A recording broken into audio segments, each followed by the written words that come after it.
Hi guys, welcome back to my channel.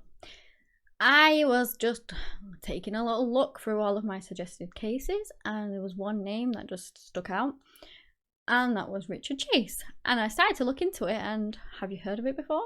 Apparently he's not a really well-known serial killer, and let me tell you, his story is a very disturbing one. So that's my warning right here, you know, if you're not interested in these kinds of cases, just find a different one because this one is pretty wrong.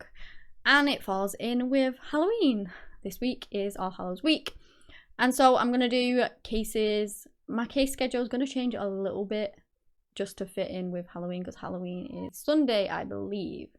So I'm going to do a Halloween case on Sunday, but the rest of the cases are going to be kind of horror-ish theme. Not that true crime isn't horror-ish because it all is. But to put it into perspective, Richard Chase is known as the Dracula Killer, the Vampire Killer, or the Vampire of Sacramento. So yeah, this case was suggested by Ian. Thank you for that. I appreciate any suggestions you guys have. And of course, if you do have any more, please let me know. And I hope you guys enjoy Halloween. I personally really love it. So yeah, just have a good one.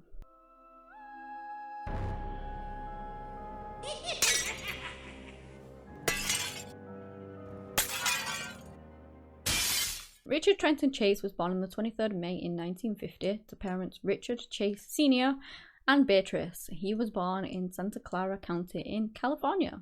His father was a computer specialist and mother was a teacher. And in his early years, he was thought to just be an average boy. At the age of 3, his family moved into a home in Sacramento, and then at the age of 4, his sister Pamela was born. Richard was a very well-liked young little boy. He just liked the typical things that little boys did. You know, he loved going to Cub Scouts and he loved playing baseball,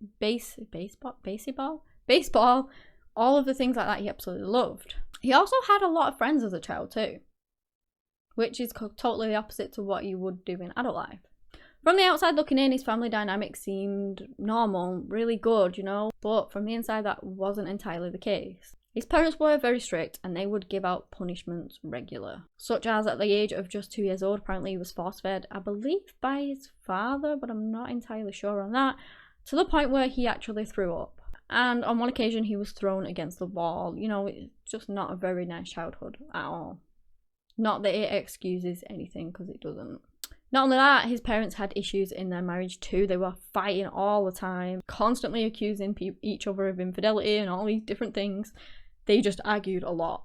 They were kind of that focused on their marriage and arguing with each other that they didn't really notice when Richard started sort of with his strange behaviour. By the age of 10, he exhibited all 3 parts of the McDonald triad. It's basically, for anybody that doesn't know, an archaic theory suggesting the development of a psychopath, a violent psychopath at that. The 3 are arson, animal cruelty, and I can't say this word, enuresis. It's probably wrong, but it's basically a severe form of bedwetting after the age of 5. Normally children grow out of it. Richard grew obsessed with dead animals. He would capture cats around the neighbourhood and he would kill them. He would go on to kill birds, rabbits, dogs, you know, he just anything he could get his hands on really. And a lot of pets went missing and stray animals at the time. Beatrice even on one occasion found a cat buried in her garden amongst her flowers. By the age of 13, his behaviour was just getting worse and worse.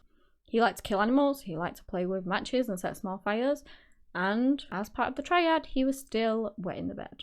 Into his high school years, even though all of this was still going on, you know, he didn't get any help for it whatsoever. He was still doing all of this. He managed to get a lot of friends and at least from the school aspect, everything seemed normal. He was known fondly by his friends as Rick. He just fitted right in and he was quite popular. He was very social in school and he even began on going on dates with a few girls. There were 2 main girls that he dated seriously. One lasted over a year, but then they would end up breaking up with him because even though he tried to like have sex with them, he couldn't because he found himself suffering with erectile dysfunction.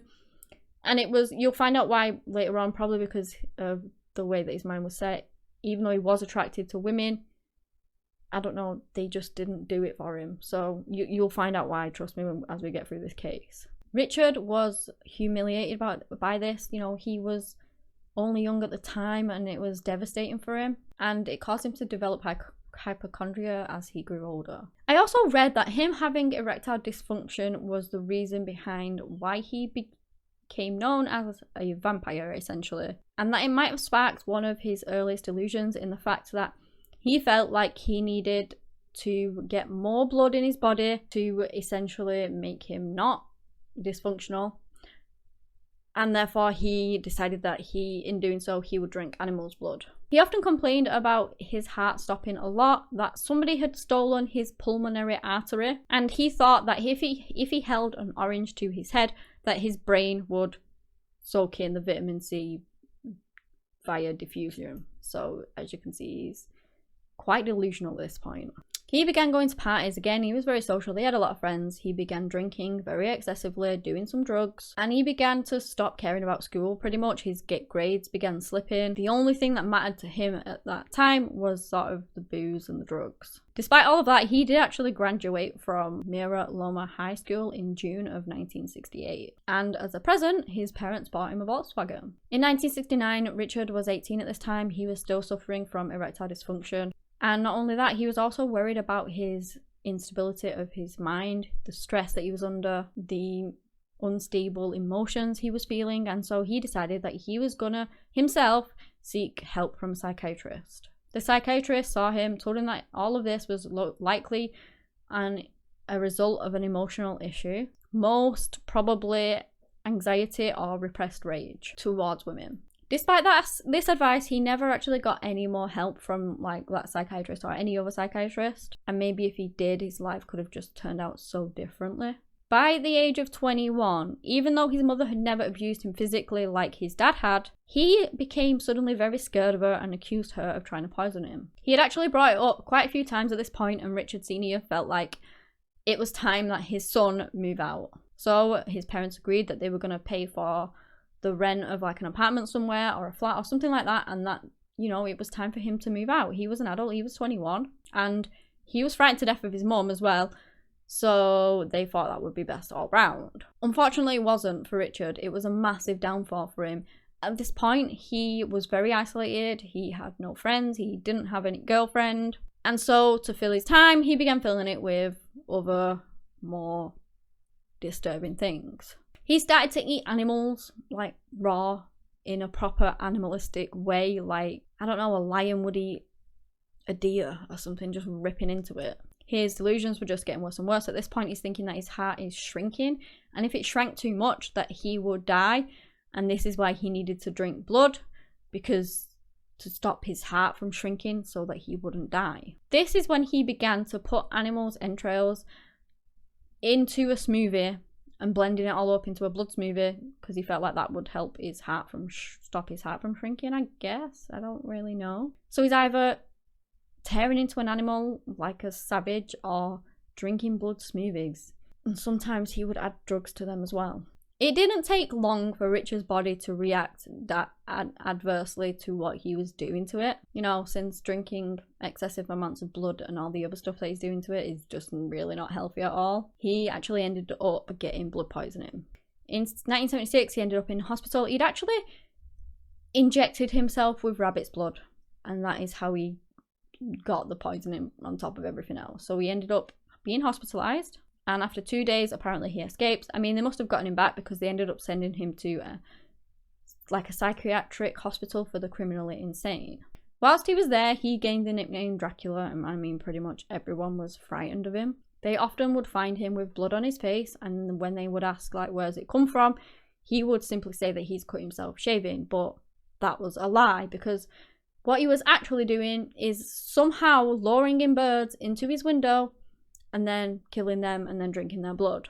He was exhibiting very worrying behaviour and not getting the proper care that he needed. Like, he was still able to get these birds. Nobody was fully watching him to stop him from doing things like that. He was still doing it. He was released just months later to his parents' care once more after he proved that he was able to take the antipsychotic medications that they had given him, you know, and then he was let go. They also diagnosed him with paranoid schizophrenia too. And so now he's back with his parents and he's on this medication. And you think that, you know, finally he's getting the help that he needs. He's finally got these meds and he's going to get all these symptoms under control. Well, no, because his mum decides that actually her son doesn't need those medications, you know, he's completely fine. So she slowly weans him off them to the point where he no longer asks for them anymore. So obviously he's going up to her and asking her for them, and then the less she gives him, over time he just stops asking, and then he's off his meds again. His parents, once he was off these meds, discussed what they were going to do with their son, and for a second time they decided that they were going to pay for an apartment for him.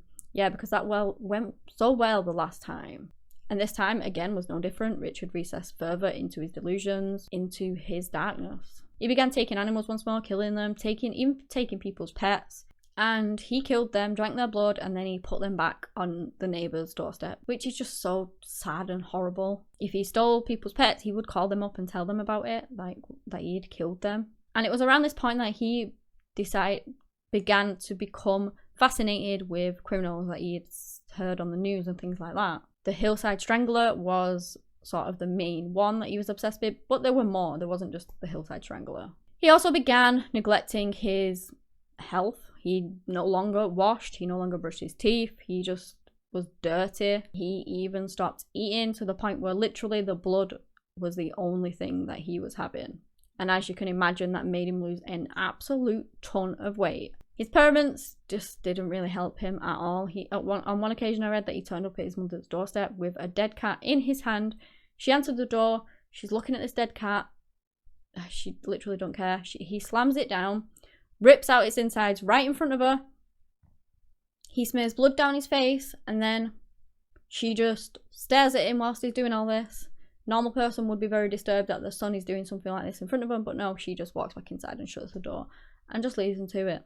In August of 1977, the police came to Richard's truck. It was parked at the side, kind of in some sand dunes, and they figured that it might have been stuck. They go up to it and there's nobody inside, and then they hear this screaming. They run over and they find Richard laid naked in like the sand, screaming his head off. He was covered in blood and they thought that he must be gravely injured. He tells them that it's his blood and that it has leaked out through his flesh, but it actually hadn't. Well, not that it would anyway. It wasn't his blood, sorry. And it was a cow's blood instead. He had slaughtered a cow. I don't know what he did. Bathed in its blood, I guess. They found a bucket of blood with a liver inside, the cow's liver, in his boot. Can you just imagine how bad his sanity was at this point, that he slaughtered a cow, bathed in its blood, and then he's screaming at the top of his lungs out in the desert. It's just unbelievable. And I know he's a very disturbed man, and he did turn out to be a serial killer. But just whilst he was laying there screaming in that sand, I just do wonder what was actually going through his mind. It's just very haunting to me to picture it. Anyway, shortly after a disturbing incident like this, you would think that the police would do something, right? Wrong. They just let him go. I mean, seriously? Okay, they did file a report, yeah? But that was it. And that is a really sad aspect of this case, because at that point, animals were no longer sufficient enough for Richard. He wanted to take a human life. On the 29th of December in 1977, Richard killed his first victim in a drive-by shooting. Ambrose Griffin was 51 years old at the time. He was a father of two with a loving wife. Richard pulled up outside his house and watched as Ambrose helped his wife pack away the shopping. He didn't notice Richard's car. He then pulled out his .22 caliber rifle and shot once, killing him instantly. Then in a flash, Richard was just gone. And it was said that Richard was never even a person interested in the case because there just wasn't even any witnesses or anything to tie him into it. So Richard's here thinking that he's got away with murder, which he actually went on to call his warm-up murder. And so, of course, with no consequences, with him getting away with it, he wanted to do it again. 2 weeks later, he attempted to enter the home of a woman, but because her doors were locked, he simply just walked away. Very, very lucky woman. And get this, he would later say to detectives that how he would pick his victims, right? He would go around the streets just wandering around and he would try the doors. And if the door was locked, that was a sign that he should not enter. If the door was open, well, that was a free invitation of them letting him in. So just a little side note here. Please lock your doors, people. Not that if someone wants to get in, they can't do, but Richard literally tried on the doors, and if they were locked, he just didn't enter. And this is the first case I've actually seen, well, done myself, of somebody doing that. I've heard of a lot of people who will only sort of kill people with the doors open, unlocked, sorry. This is the first one that I've actually done. And so I find it so strange that people don't actually lock the doors. They think it's a safe neighborhood and they think this, that, and the other. It's not, trust me. You know, there's always the first time something happens, and then who knows who it happens to. So please, please, please, lock your doors. I just find that aspect of this case like extra creepy. He's wandering around and then he's just trying on people's doors. And if it's unlocked, in he goes. At one point, he ends up bumping into an old school friend who was called Nancy Holden. And Richard at this point was very dirty. He was very gaunt and thin. He was decently tall and he had lost a ton of weight. He literally, you could picture him as like a vampire, like really skinny, tall, really dirty. And he was very sickly looking at that point because he was only drinking blood. And rightly so, that frightened her to death. He asked if he could have a lift with her and she said no. And off she went. Luckily, he didn't do anything to her. Imagine being Nancy after you find out what you're going to find out if you don't already know. Later on, what he actually does. And then looking back on it and thinking, oh my gosh, I was right in front of him. And, you know, he could have taken me. But I was lucky. It's quite scary, the fact that she just came face to face with him after what he does. And had already done at this point. He'd already killed one person. Anyway, he carries on walking down his streets looking for homes that are unlocked. He gets to a young couple's home and they had left the door unlocked to go shopping. So luckily they weren't actually in at the time that Richard entered. He goes in, he begins filling his pockets with valuable items, and he goes upstairs into the children's bedrooms where he urinates on their clothing and defecates on one of the child's beds. On his way out, he was actually caught by this couple returning home, and the husband died for Richard as soon as he saw him leaving his own house in an attempt to protect his family. Richard ran and got away. On the 23rd of January in 1978, Richard killed Teresa Wallin, who was 3 months pregnant at the time. Basically, she had gone to take out the trash, and obviously you're not going to lock your door in the process of taking out your trash, so her door was unlocked. As she's out there, he goes in her house, she comes back in, she finds Richard standing in her living room. Before she could even do anything, literally anything, he shoots her 3 times. The first through her hand, it's assumed that she maybe put it up to try and defend herself, and the other 2 killed her. He then assaulted her while stabbing her with a butcher's knife. Richard went on to remove multiple of her internal organs, cut off one of her nipples, and then drank her blood. He also took a bucket home with him of blood so that he could just, you know, have a bath later on. He then stuffed dog feces down Teresa's throat before he leaves. Richard made no attempt whatsoever to cover up anything that he'd done, and as a result, obviously, he left lots of DNA everywhere. He knew probably that it was only a matter of time before he was caught after... I mean, the first one was a drive-by shooting. There was no witnesses, no DNA, no nothing. He literally zoomed in, zoomed out. This one, I mean, his DNA were everywhere. 2 days after Teresa's murder on the 25th of January, his neighbour was selling a litter of puppies. And so he goes around, he buys 2 of them, he kills them, drinks their blood, and then he leaves their bodies on the neighbour's porch, which is just so sad. Knowing that she has raised those puppies, you always hope that you're sending them to a good home, but you just never truly know, and that's just awful. And even more awful, I think Richard was hoping that this would satisfy his urge for blood, but it didn't, and so he would strike again, which would be his last set of murders that he would commit. On the 22nd of January, he's out again, wandering the streets of Sacramento, looking for unlocked doors, when he does come across one. 38-year-old Evelyn Maroth. I apologise if I said that wrong, I think I've said it right. She was babysitting her 22-month-old nephew, David Ferreira, that day, and also had a 6-year-old son, Jason, inside. There was another neighbour inside too, a man named Danny Meredith. As I said, he was a neighbour. He had popped in just to make sure that, you know, she was okay, that the boys were okay, and, you know, just being a friendly neighbour. He agreed to let Evelyn have a bath whilst he watched the kids and she could go up and have a quick bath. So off she went, he's there watching the kids, and then when Danny walks to the end of the hallway, he is met face to face with Richard Chase.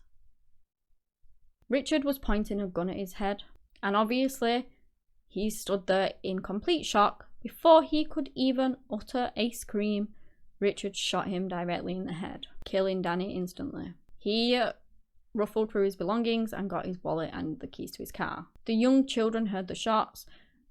I just want to say here that this section involves him killing children, so yeah, you might want to skip ahead a little bit, but the young children heard the shots, and Jason made a run for his mum's bedroom. Richard caught up with him. Before he even got there, he shot him twice in the head, killing him. He then went on to kill little 22-month-old David as well. Evelyn, of course, hearing all of this gunshot, it happened very quickly. She managed to get herself out of the bath and she's sort of heading towards the door to find out what the heck is going on, and she finds Richard stood there in the door. He then shot Evelyn dead too. He brought her body to the bedroom. He assaulted her, all the while drinking her blood like a vampire. Richard was then interrupted by a knock at the door, and it was a 6-year-old little girl who had actually made plans with Jason to come around for like a play date. And so he then panicked and he fled. He fled in Danny's car, but even though he was in a panic, he took little David's body with him. Eventually, after he had done with him whatever he wanted to do, which you will find out, he then disposed of him near a church. The little girl who had knocked on the door went across to the neighbours and told them of the horrific scene. They broke down the door, they went inside, and they were obviously freaking shocked to heck. And so they called the police. An investigation was underway very quickly. They literally came down and they were really shocked by what had happened, like moments before they arrived, really. An investigation was launched. The city was on high alert to find the Vampire of Sacramento, as he was then dubbed. As the crime scene was worked, they found that the killer had left a full handprint and a full-size shoe print in blood. Again, didn't make any attempt to clean anything up, just left it everywhere.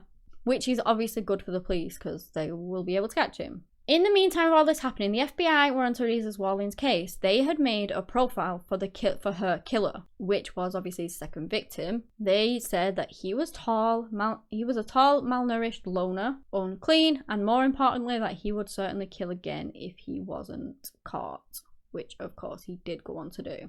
Well, when Nancy actually heard this FBI profile of this killer, she immediately thought of Richard. She had seen him not long ago and he fit the profile perfectly. He was acting very strange and she just had like a gut feeling that it might have been him, and so she called the police and gave his name in and explained her feelings that she had on it.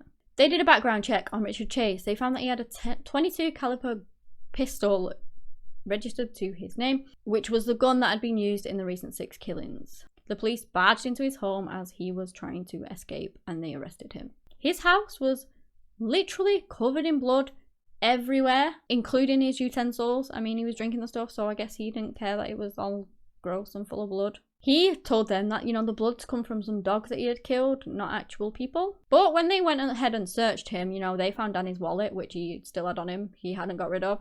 And so they knew they had the right guy anyway, but, that was just more proof.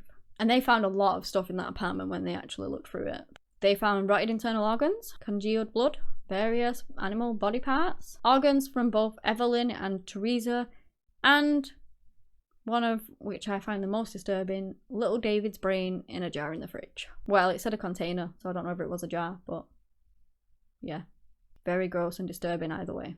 In 1979, Richard stood trial on 6 counts of murder. To try and avoid the death penalty, his defense tried to go ahead with the insanity plea, which would have resulted as him committing second-degree murder and would have just had a life sentence. It basically hinged on his history of mental illness and that his crimes were not premeditated, which they weren't. They were just a whim of the moment thing. Like, he literally just tried on people's doors to get in, and if it was open, there you go, in he goes. There's nothing premeditated about that, apart from the fact that he was going to take a life that day. Wait, does that mean it's premeditated? Okay, just scratch that, I might be wrong. Ignore me.